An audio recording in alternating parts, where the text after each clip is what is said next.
우리 인류의 시조가 누구죠? 아담과 하와. 아담과 하와가 하나님의 말씀을 제대로 붙잡고 진짜는 언약 속에 거하면 되는데 하나님의 사랑을 막 의심한 것 같아요.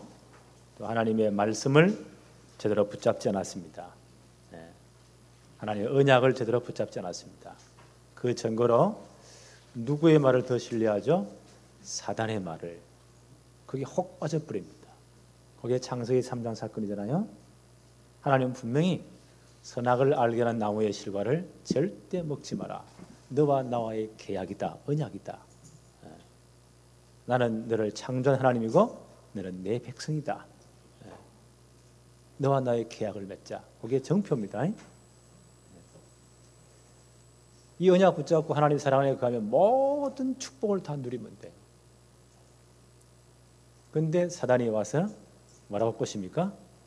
창세기 3장 1절로 6절에 보니까 사단이 뱀을 통해 와가지고요, 하나님이 정말로 이 동산 안에 있는 모든 실과를 먹지 말라고 하더냐. 사단은 꼭 하나님 말씀을 뺑 돌려 질문합니다. 하나님 다 뭐라 했잖아요. 먹지 말라고 하더냐.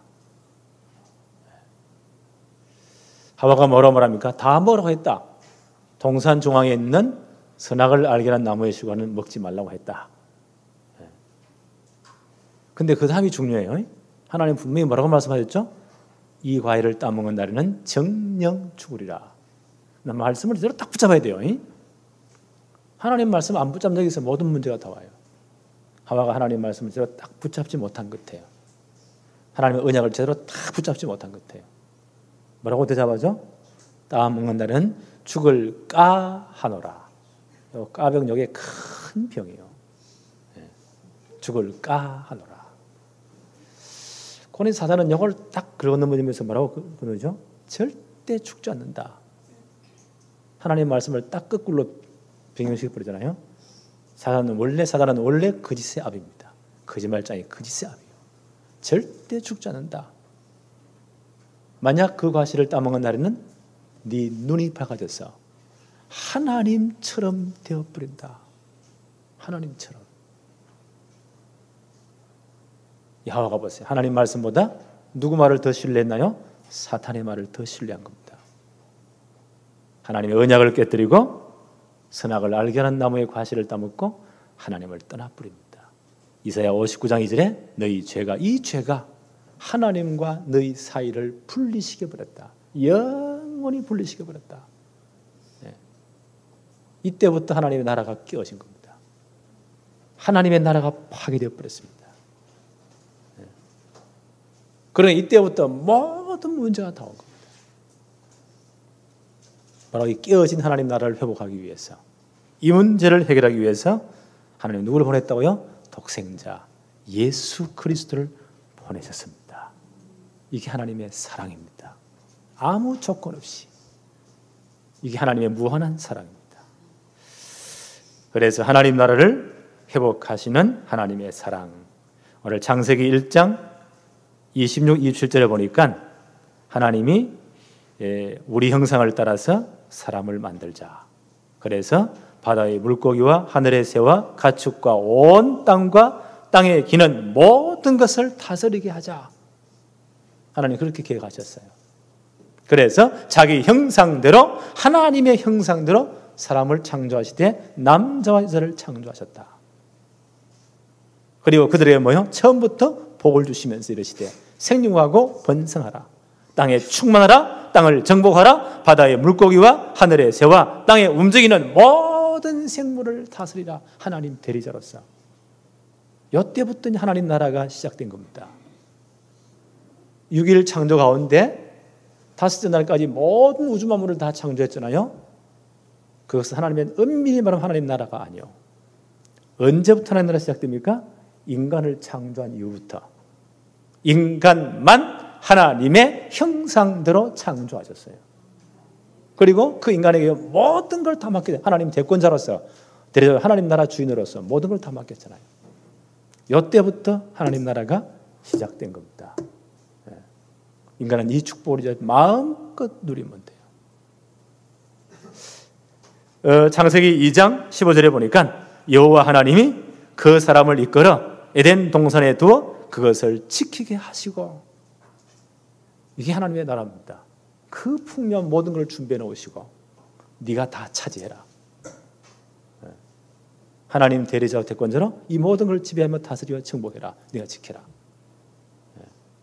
하나님 나라의 엄청난 축복을, 하나님 나라 관리자로 인간을 거기 에덴 동산에 두신 겁니다. 엄청난 축복이잖아요. 그러면서 하나님은요, 너와 나와 단 하나의 조건이 있다.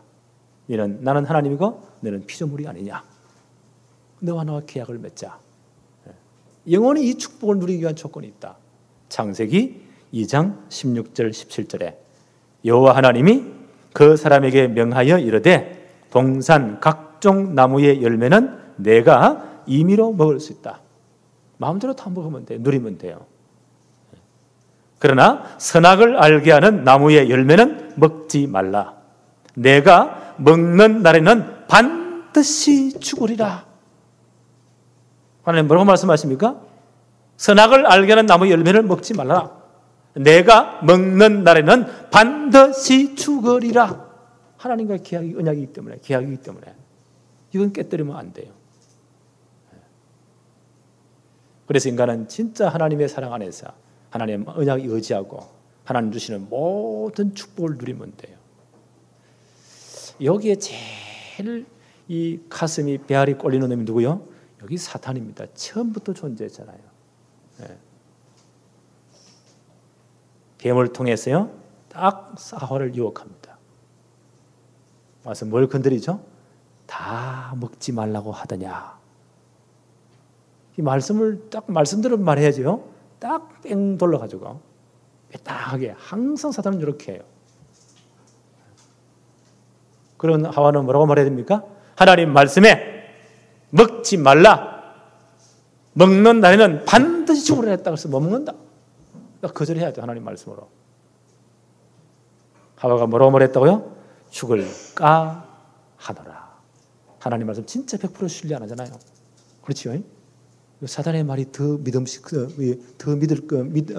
더 신뢰가 가는 거예요.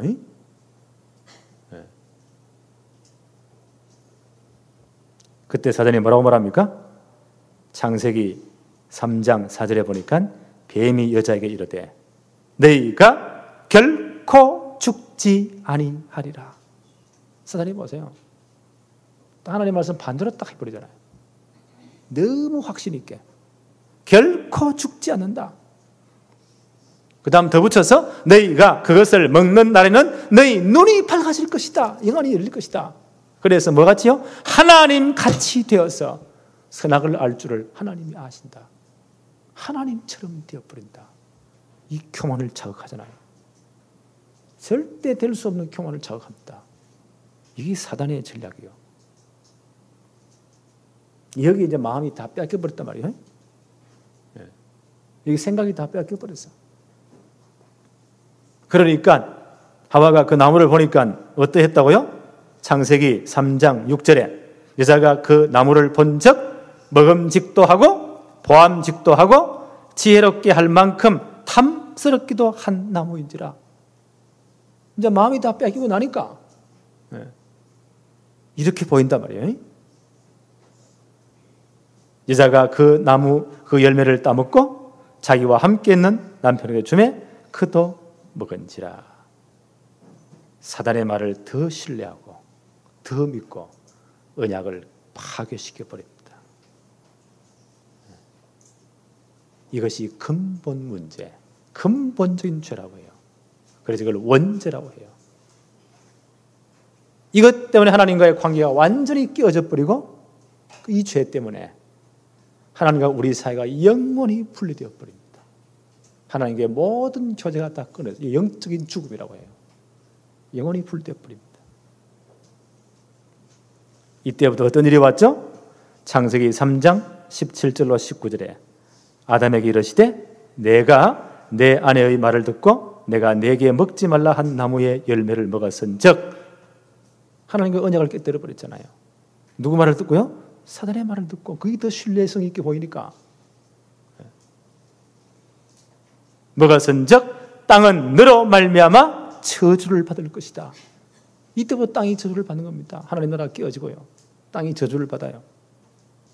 너는 내 평생에 수고하여야 그 소산을 먹으리라. 그때부터 고통이 들어온 수고가 들어온 겁니다. 땅이 내게 가시덤불과 엉겅퀴를 낼 것이라. 이런 여러 가지 이제 고통이 온 겁니다.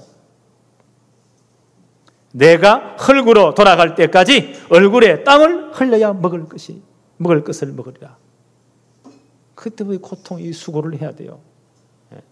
평생 이 수고를 하잖아요. 내가 그것에서 취하심을 입었습니다. 너는 흙이니 흙으로 돌아갈 것이니라. 그때 육신의 죽음도 온 겁니다.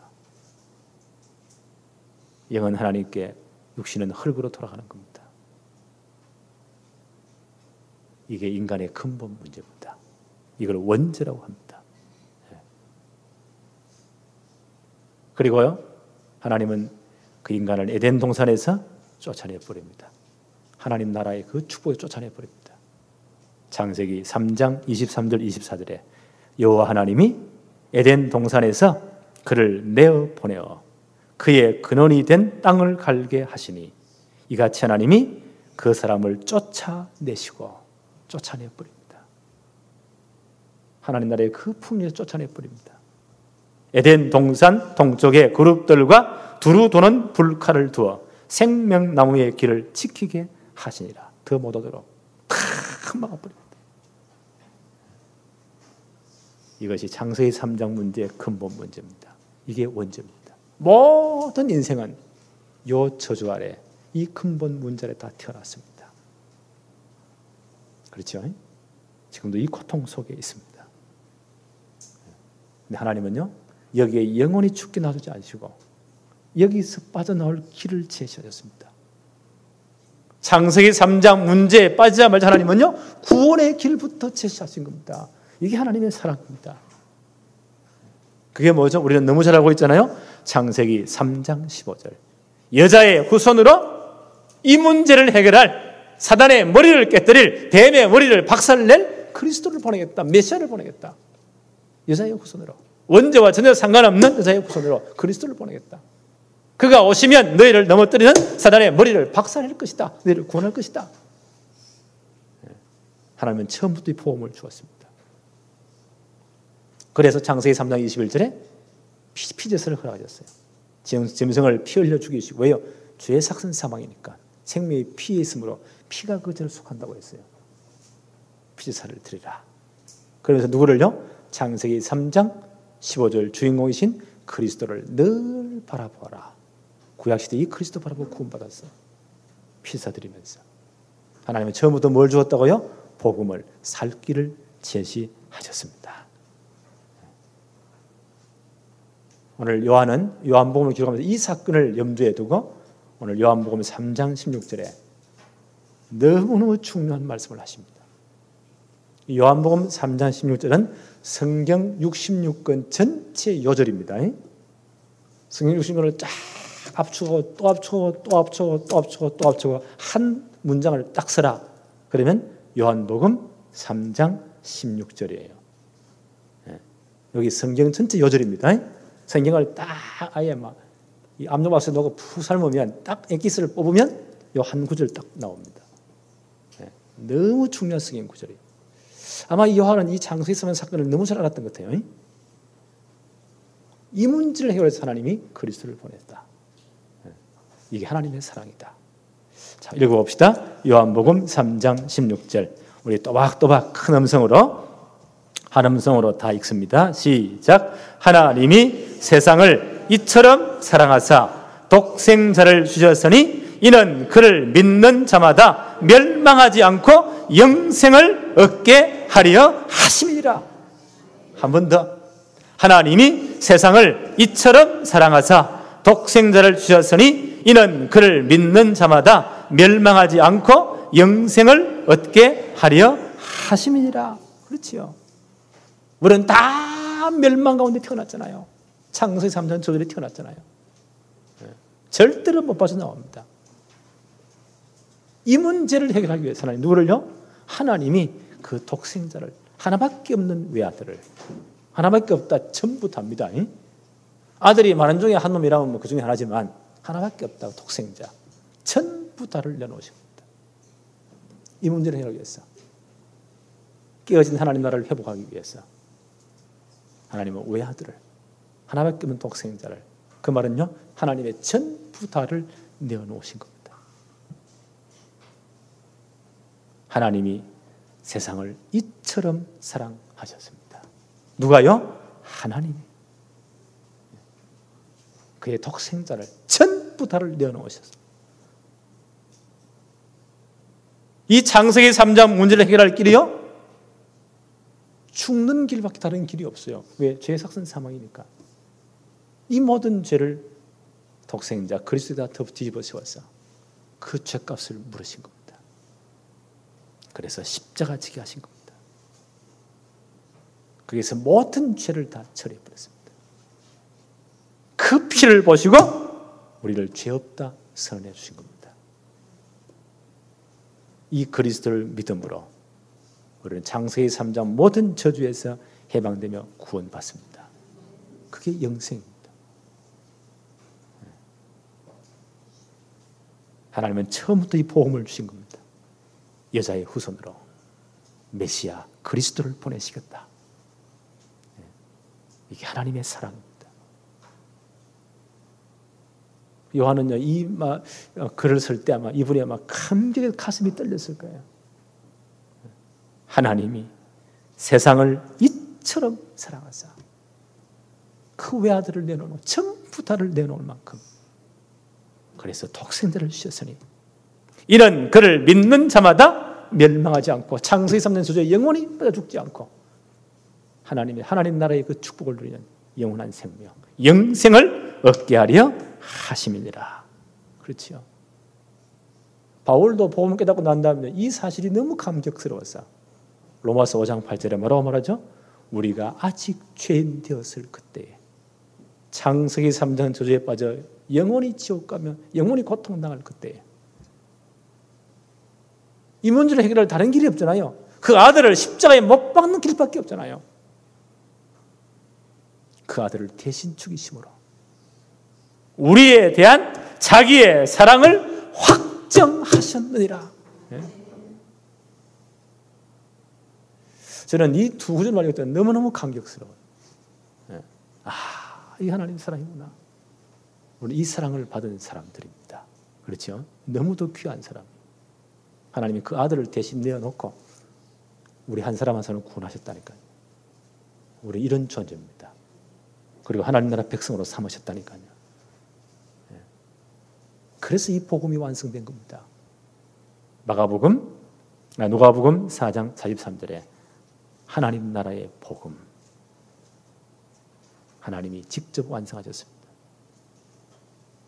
이걸 알고 있는 바울은요, 로마서 1장 1절에 로마서를 딱 기록하면서요, 하나님의 복음, 그렇죠? 하나님의 복음.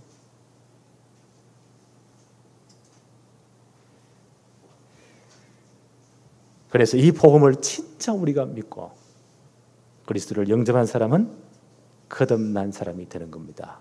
하나님께로부터 난 사람, 그렇죠? 위로부터 난 사람, 새 생명을 소유한 사람이 된 거예요. 요한복음 3장 3절에 예수께서 대답하여 이르시되 진실로 진실로 내게 이르노니 사람이 거듭나지 아니하면 하나님 나라를 볼 수 없느니라.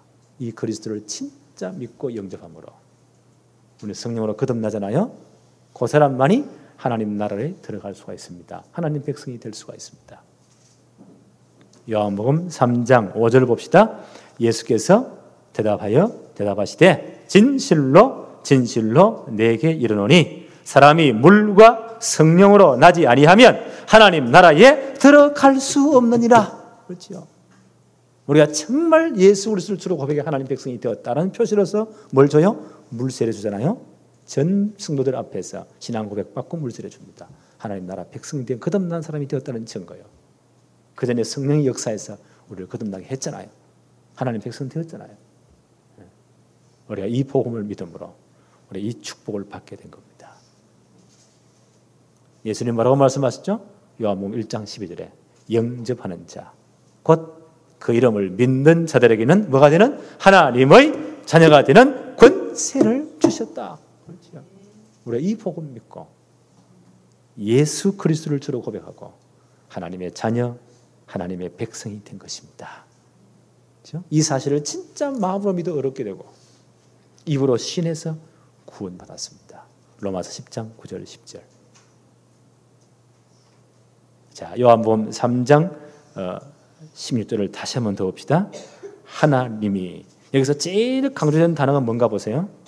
하나님이 세상을 이처럼 사랑하사 독생자를 주셨으니 이는 그를 믿는 자마다 멸망치 않고 영생을 얻게 하려 하심이니라. 어떤 단어가 제일 강조되었습니까? 내가 보기에는요, 하나님이. 그렇죠? 하나님이 이 모든 걸 하셨다는 겁니다. 하나님이 세상을 이처럼 사랑해서 하나님이 독생자를 보내시고 그래서 그를 믿는 자에게는 하나님이 멸망치 않고 영생을 주셨다. 복음의 중심은 하나님이십니다. 그렇죠? 그 복음을 완성하는 키가 누굽니까? 예수 그리스도시요. 그 복음의 근본 뿌리가 뭡니까? 하나님의 사랑입니다. 우리는 이 축복을 받은 사람들입니다.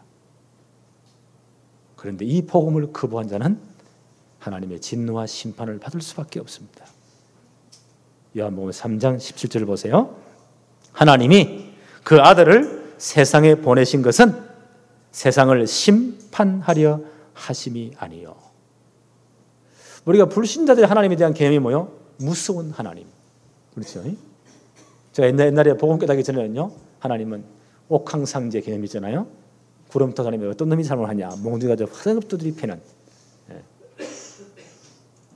하나님의 개념은, 성경은 그런 하나님의 개념이 아닙니다. 오늘 요한복음 3장 17절에 하나님이 그 아들을 세상에 보내신 것은 세상을 심판하려 하심이 아니요 그로 말미암아 세상이 구원을 받게 하려 함이니라. 그렇죠? 하나님의 마음입니다. 독생자 하나님이 전부 다를 내어놓으신 것은 심판하기 위함이 아닙니다. 세상을 구원하기 위해서입니다. 이 하나님의 사랑, 무조건적인 사랑입니다. 18절에 그를 믿는 자는 심판을 받지 아니할 것이요. 그렇죠. 창세기 3장 모든 저주에서 끝나고 해방되어 버립니다. 심판을 받지 아니할 것이요. 믿지 아니하는 자는 하나님의 독생자의 이름을 믿지 아니하였으므로 벌써 심판을 받은 것이라. 하나님이 전부 다를 내놓은 이걸 거부했단 말이에요. 그 사람은 이미 심판받은 자입니다. 19절 20절에 그 정죄는 이것이니 곧 빛이 세상에 왔을 때 사람들이 자기 행위가 악함으로 빛보다 어두움을 더 사랑한 것이니라. 하나님 말씀을 생명을 붙잡지 않습니다. 어두움을 붙잡습니다. 그렇죠? 멸망을 붙잡습니다. 20절에 악을 행하는 자마다 빛을 미워함으로 빛으로 오지 아니하나니 이는 그 행위가 드러날까 하며. 영원히 사단에게 잡혀서 요한복음 8장 44절 너희 아비 마귀 전부 다 거짓말쟁이 살인자 여기 딱 잡혀가지고 어둠에 영원히 잡혀 지옥 갈 수밖에 없습니다. 그래서 성경은요 가장 큰 죄가 어떤 죄냐? 이 하나님의 사랑을 거부하는 겁니다. 그리스도를 거부하는 겁니다. 그래서 요한복음 16장 9절에 이렇게 말씀하세요. 죄에 대하여라 함은 그들이 나를 믿지 아니하며. 하나님은 처음부터 그리스도를 보내기로 작정하셨잖아요. 하나님은 전부 다를 내놓으셨잖아요. 그렇죠? 하나밖에 없는 여덟 독생자를 하나님이 전부 다를 내놓으셨어요. 이 하나님의 사랑이에요. 대신 십자가에 못 박아 죽였잖아요. 우리의 모든 문제를 다 끝냈잖아요. 이 복음을 주셨잖아요. 이것을 거부한다. 이게 근본적인 죄입니다. 죄에 대하여 하면 그들이 나를 믿지 아니하며. 안 믿고는 어쩔 수 없습니다. 우리가 정말 이 복음을 제대로 받고 그리스도를 믿고 영접할 때 하나님의 백성이 되는 겁니다. 그걸 거듭난 거라고 해요. 자, 다시 한번 더 봅니다. 요한복음 3장 3절에 예수께서 대답하여 이르시되, 지금 누구에게 말씀하는 겁니까? 니고데모에게. 이 똑똑한 분이 지난번 공부했죠. 대단한 사람이었습니다. 이분이 영적으로 얻어보니까 전혀 알아듣지 못하는 거예요. 예수께서 대답하여 이르시되, 진실로 진실로 내게 이르노니 사람이 거듭나지 아니하면 하나님 나라를 볼 수 없느니라. 진짜 복음 제대로 듣고 그리스도를 영전의 위로부터 태어나야 돼요. 거듭나야 돼요. 하나님 자녀가 되어야 돼요. 그래야 하나님 나라 백성이 될 수가 있습니다. 5절 봅니다. 예수께서 대답하시되, 진실로 진실로 내게 이르노니 사람이 물과 성령으로 나지 아니하면 하나님 나라에 들어갈 수 없느니라. 지금 유대인들은요, 자기가 아브라함의 육신적인 혈통이기 때문에, 후손이기 때문에 당연히 구원받은 걸로 하나님 나라 백성으로, 천만의 말씀. 반드시 하나님 보내신 예수 그리스도를, 하나님의 구원 방법입니다. 창세기 3장 15절의 주인공이신 그리스도를 제대로 믿고 영접하는 자는 하나님 백성이 됩니다. 그때 물과 성령으로 거듭납니다. 그리고 하나님 나라의 백성이 될 수가 있습니다. 이 그리스도를 거부했다. 다른 방책이 없습니다. 그게 제일 큰 저주입니다. 그게 심판입니다. 세 번째 봅시다. 새 시대를 선포하는 구약의 마지막 고별사. 세례 요한이 이제 구약 시대 마지막 사람이요. 세례 요한은 누구냐? 구약 시대 마지막 사람입니다. 그리스도를 저를 맞이하면서 마지막 고별사를 합니다. 이분을 한번 보기를 원합니다. 3장 26절부터 그들이 요한에게 가서 이르되, 랍비여, 선생님과 함께 요단강 저편에 있던 이 곧 선생님이 청언하시던 이가 세례를 베풀매 사람들이 다 그에게로 가더이다. 첫째는 이 세례 요한에게 많이 와서 세례 받았잖아요. 세례 요한이 증거 뭡니까? 회개하라, 천국이 가까웠다. 그리스도 오실 것이다. 그 그리스도를 붙잡아라. 나는 광야에 외치는 소리다. 그리스도 오는 길을 예비하는 외치는 소리다. 그렇게 말했잖아요. 그러면서 예수님 오실 때 뭐라고 말씀합니까? 보라, 세상 죄를 지고 가는 하나님의 어린 양이다. 저 그리스도를 붙잡아라. 그거 지금 소개했습니다. 근데 예수님이 이제 요단에 와서 세례를 베풀었거든요. 많은 사람들이 예수님께로 몰려옵니다. 그때 요한이 뭐라고 말합니까? 27절에 요한이 대답하여 이르되, 만일 하늘에서 주신 바 아니면 사람이 아무것도 받을 수 없느니라. 내가 말한 바는 나는 그리스도가 아니요 그 앞에 보내심을 받은 자라고 한 것을 증언할 자는 너희니라. 그래서 중요한 말씀을 하세요. 29절에 신부를 취하는 자는 신랑이나 서서 신랑의 음성을 듣는 친구가 크게 기뻐하나니 나는 이러한 기쁨으로 충만하였노라. 이분이 대단한 분이에요. 그 당시 결혼 풍속을 좀 이해할 필요가 있습니다. 그 당시 이제 이 신랑의 친구가, 어떤 분들은요, 그 신부를 중매하기도 해요. 신랑의 친구가. 또 신랑의 친구들이 결혼식 날 신부를 또 데려오기도 해요. 그 역할도 하고. 또 이 서양 풍속에 보니까 신랑 신부 옆에 들러리들 있잖아요. 들러리들 쭉 서가지고 들러리 역할도 하고. 또 잔치를 굉장히 그들은 성대하게 베풀거든요.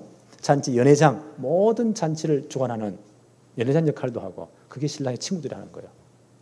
세례 요한은 나는 신랑의 친구 역할이다. 신랑은 누구십니까? 예수 그리스도. 신부는 누구십니까? 교회, 그 성도들을 소개하고 잔치를 주관하는, 나는 이 친구 역할을 하는 것이다. 그 신랑이 얼마나 기쁘겠어요. 그 소리를 듣고 누가 더 기뻐한다고요? 친구들이 크게 기뻐하니 나는 이런 기쁨이 충만하다.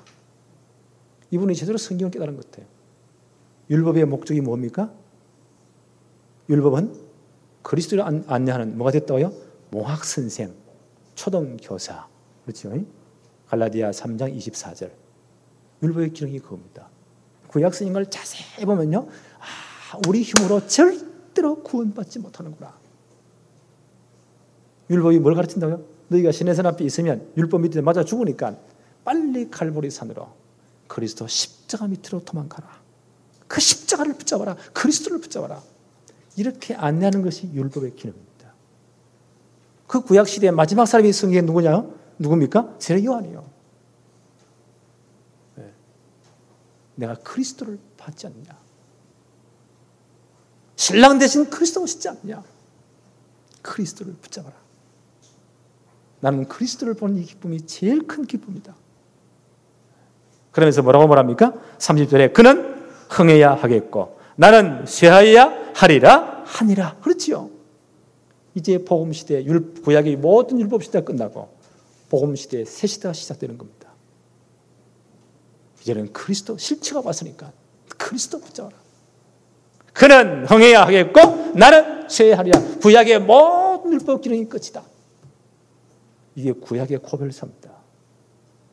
구약의 마지막 사람 세례 요한의 고별사요. 누구를 붙잡으라고요? 그리스도를 붙잡아라.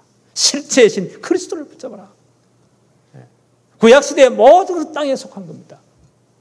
그는 비유입니다. 그림자입니다. 우리 성막 공부했죠? 이스라엘 백성들에게, 일차적으로 이스라엘 백성들에게, 그 후손들에게, 오늘 우리에게까지 장차 오실 예수 그리스도와 그가 완성하실 복음을 설명하는 완벽한 시청각 교재가 성막입니다. 성막도 그림자요. 누구를 바라보래요? 실체이신 그리스도를 바라보려 하는 그림자입니다. 모든 율법도 그림자요. 누구를요? 실체이신 그리스도를 바라보게 하는 그림자요. 그게 모든 제사제도, 제사장들, 속죄제물 전부 다 그림자요. 누구를 설명하는? 그리스도를 설명하는, 실체를 설명하는 그림자에 불과한 겁니다. 그렇죠? 우리 누구를 붙잡아야 돼요? 그림자를 붙잡으면 안 돼요. 실체이신 그리스도를 붙잡아야 돼요. 세례 요한이 나는 이 실체이신 그리스도를 보았다. 이제 복음의 시대가 열렸다. 나는 이 복음을 제대로 본 이 기쁨이 너무너무 크다. 내 사명은 다 끝났다. 이제 그리스도로 가라. 이제 우리는 그리스도로 붙잡아야 됩니다. 요한복음 3장 36절 한번 보세요. 아들을 믿는 자에게는 영생이 있고 아들에게 순종하지 아니하는 자는 영생을 보지 못하고 도리어 하나님의 진노가 그 위에 머물러 있느니라. 그 당시 유대인들이 보세요. 이 실체신 그리스도를 보고도 그리스도를 믿지 않았습니다. 이 양반들이요, 아브라함의 육신 후손을 엄청 사랑했어요. 구약의 율법을 얼마나 공부도 많이 했다고요. 어떤 하나님 잘 믿는 사람들은요, 아예 옷에다 붙여 다니고, 스님이 그랬잖아요. 네 이마에 붙이고 손목에 메고 다 붙이고. 그렇게 하면 뭐합니까? 진짜를 놓쳤는데. 오늘 구약의 고별사입니다. 옛것은 다 지나갔다. 구약시대의 모든 것은 그림자에 불과하다. 이제 실체이신 그리스도가 오셨다. 그리스도를 제대로 붙잡아라. 나는 그리스도를 제대로 소개하는 이 기쁨이 너무너무 충만하다. 그는 흥해야 했고 나는 역사에서 물러가야만 한다. 그리스도를 소개하고 물러가야 된다. 구약의 마지막 고별사입니다. 세례 요한의 고별사입니다. 누구 붙잡으라고요? 그리스도를 붙잡아라. 그런데 유대인들이 이 그리스도를 놓쳐버립니다. 참 안타깝지요. 아들을 믿는 자에게는 영생이 있고 아들에게 순종하지 아니하는 자는 영생을 보지 못하고 도리어 하나님의 진노가 그 위에 머물러 있느니라.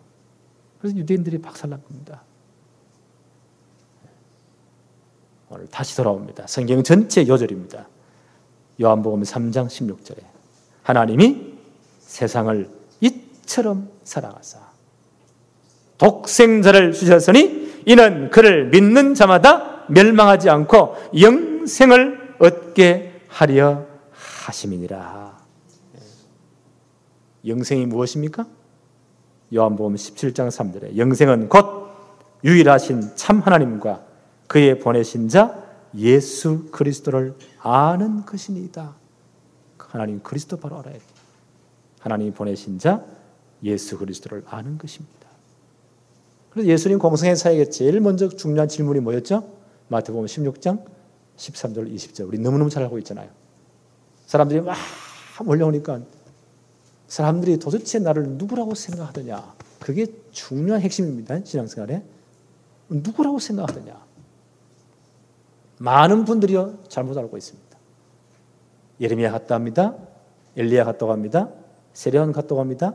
선지자 중 하나라고 생각합니다. 다 틀린 답이에요. 비슷한 거지만 다 틀렸습니다. 그래서 역사가 안 일어나는 거예요. 예수님 물으시죠. 그러면 너희는 나를 누구라고 생각하느냐?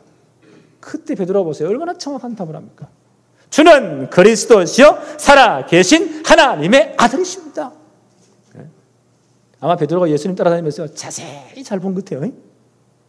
주님은 그리스도시요. 구약 성경 전체 예언된 바로 그리스도시요 메시아시요. 창세기 3장 15절의 주인공이시요. 우리의 영원한 제사장, 우리의 영원한 선지자, 영원한 왕이시요. 우리의 모든 문제를 다 끝낸 그분이시요. 지금도 살아계신 하나님의 아들이십니다. 얼마나 정확한 고백이겠습니까?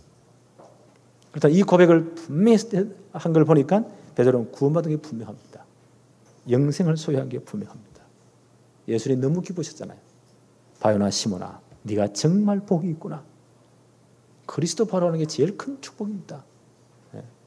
너는 베드로라, 내가 이 반석 위에, 이 신앙 고백 위에, 반석 같은 신앙 고백 위에 내 교회를 세우겠다. 하나님 나라 확정하겠다는 거예요.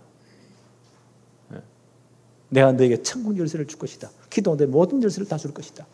네가 땅에서 매면 하늘에서도 매이고 땅에서 풀면 하늘에서 풀린다.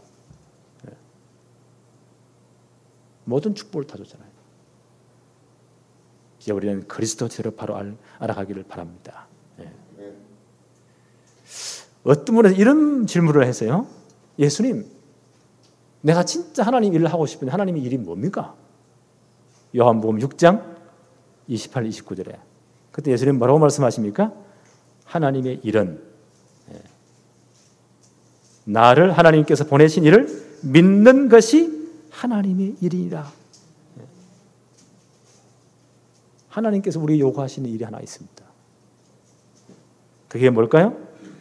율법으로는 절대 구원받을 수 없으니까 율법의 기능이 뭐라고요? 갈라디아 3장 24절에 그리스도를 인도하는 모학선생, 초등교사 역할이요. 유대인들이 그 붙잡고 얼마나 고생했는지 모릅니다. 율법을 지키면 구원받는 줄 알고 그게 하나님의 일인 줄 알고 헛고생하지 말고 나를 보내신 하나님께서 보내신 일을 믿는 것이 하나님의 일이니라. 그렇죠? 그리스도를 알고 믿는 것이 진짜 하나님 원하시는 일이다. 여기서부터 참된 신앙생활이 시작되는 겁니다. 왜요? 하나님이 세상을 이처럼 사랑하셔서 독생자 그리스도를 보내셨기 때문입니다. 그렇죠? 이로 말미암아 창세기 3장 모든 저주를 해방시키기 위해서입니다. 오늘부터 이 축복이, 이 믿음이 여러분의 더욱더 분명해지기를 바랍니다. 기도합시다. 하나님 감사합니다. 오늘도 독생자를 주신 하나님의 사랑을 다시 한번 성경을 통해서 확인하게 하심을 감사합니다. 하나님이 세상을 이처럼 사랑하셔서 하나밖에 없는 외아들 독생자를 전부 다를 내어놓으신 것은 그를 믿는 자마다 멸망치 않고 영생을 얻게 하기 위함임을 깨닫게 하심을 감사합니다. 오늘 정말 그리스도로 충만하게 해 주옵시고 그리스도를 더 깊이, 더 많이, 더 넓게, 더 높이 알 수 있도록 축복해 주옵소서. 그리스도 안에 있는 모든 지혜와 지식의 풍성함을 우리가 날마다 누리게 해 주옵시며 그리스도 안에 있는 하나님 나라의 놀라운 풍성함을 다 차지하도록 역사하여 주옵소서. 예수님의 이름으로 기도합니다. 아멘.